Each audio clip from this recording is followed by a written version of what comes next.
નમસ્કાર દર્શક મિત્રો, હું નીતિન પટેલ. તમે જોઈ રહ્યા છો સમાચાર મેં આગળ ન્યૂઝ. હવે જોઈએ આજના સમાચાર.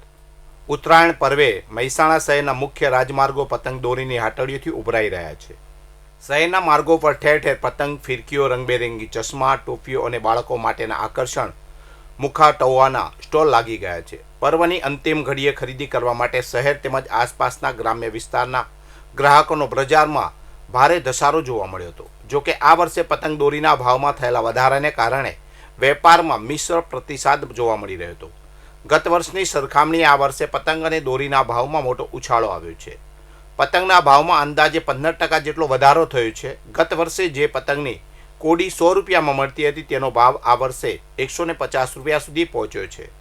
બજારમાં હાલ વિવિધ વેરાયટી મુજબ પતંગની કોડી 120 રૂપિયાથી શરૂ થઈને 300 રૂપિયા કે તેથી વધુ ભાવે વેચાઈ રહ્યા છે. આ વર્ષે બજારમાં પંજાબી પતંગ, ઝાલરવાળી પતંગ, મોટી ઢાલ, ખંભાતી અને લેમન પ્રિન્ટેડ પતંગોનું ખાસ આકર્ષણ જોવા મળી રહ્યું છે.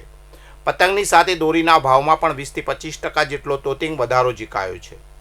મોંઘવારીના માહોલ હોવાથી પતંગ રસિયાઓનો ઉત્સાહમાં થોડી ઓટ દેખાઈ રહી છે, જેને કારણે કેટલાક વેપારીઓ મંદીનો અનુભવ કરી રહ્યા છે. તેમ છતાં ખાણીપીણીના બજારમાં તેજીનો માહોલ યથાવત છે. વિસનગર નગરપાલિકાના સભાખંડમાં પાલિકા પ્રમુખના અધ્યક્ષસ્થાને સામાન્ય સભા યોજાઈ હતી.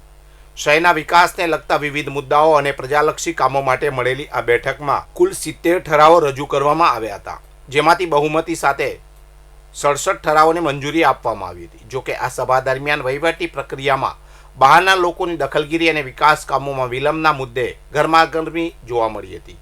વહીવટમાં બહારના લોકોની દખલગીરીનો વિવાદ સામાન્ય સભામાં નગરસેવક રૂપલભાઈ પટેલે પાલિકાના વહીવટમાં બહારના તત્વોની દખલગીરી અંગે ગંભીર સવાલો ઉઠાવ્યા હતા. તેમણે આક્રોશ સાથે જણાવ્યું હતું કે કેટલાક લોકો ખોટી અરજીઓ અને નોટિસો આપીને ચૂંટાયેલા નગરસેવકોને દબાણમાં લાવવાનો પ્રયાસ કરી રહ્યા છે. તેમણે પ્રશ્ન કર્યો હતો કે શું હવે નગરપાલિકાનો વહીવટ કઈ રીતે કરવો તે બહારના લોકો શીખવશે? આ મુદ્દો સભામાં ચર્ચાના કેન્દ્ર સ્થાને રહ્યો હતો.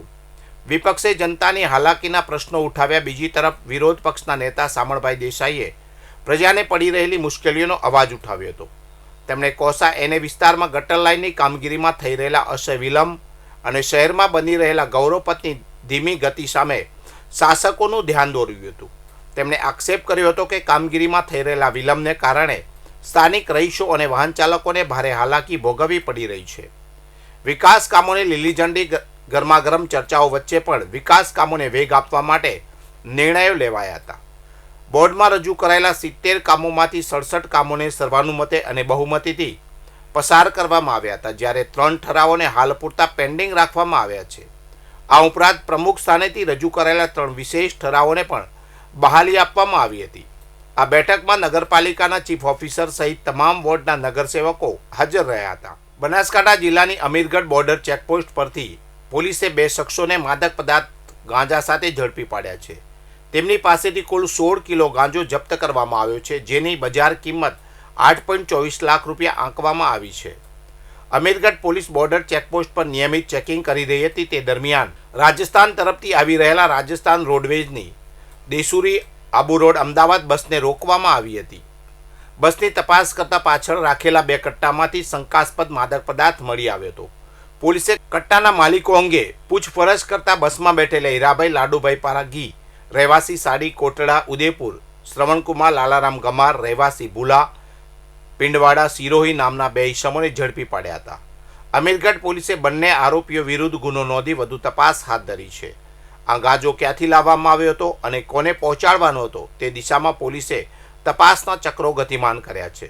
પાટણ નગરપાલિકાએ અંબાજી નેડિયા વિસ્તારમાં દબાણ હટાવવાની કામગીરી હાથ ધરી છે. આ સાથે જ રૂપિયા 15 લાખના ખર્ચે નવીન રોડ બનાવવાનું આયોજન કરાયું છે, જેનાથી સ્થાનિકોને અવરજવરમાં સુવિધા મળશે.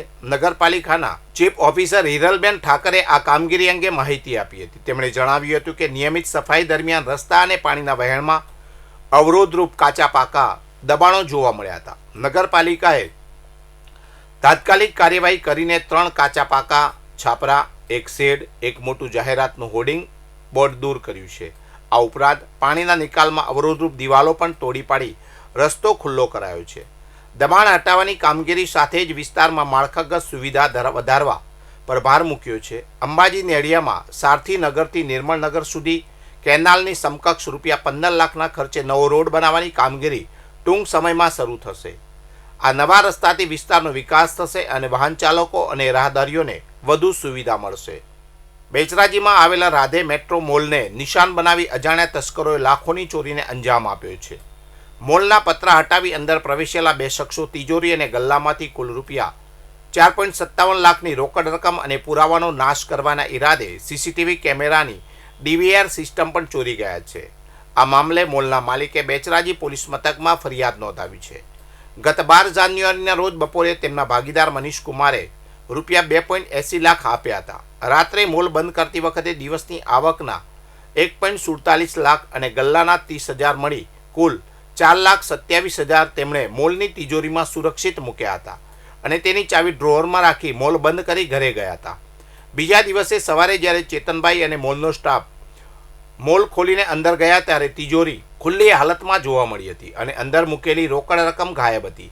આથી તેમણે તાત્કાલિક સીસીટીવી ફૂટેજ ચેક કરતા જાણવા મળ્યું હતું કે રાત્રિના આશરે 1 વાગ્યાના સુમારે બે અજાણ્યા ઈસમો મોલની સીડી વાટે અંદર ચડી પતરા હટાવી અંદર પ્રવેશ કર્યા હતા. તસ્કરોએ ડ્રોવરમાંથી ચાવી શોધી કાઢી તિજોરી ખોલી હતી અને તિજોરી તેમજ ગલ્લામાંથી મળી અંદાજે રૂપિયા 4,57,000 મત્તાની ચોરી કરી હતી.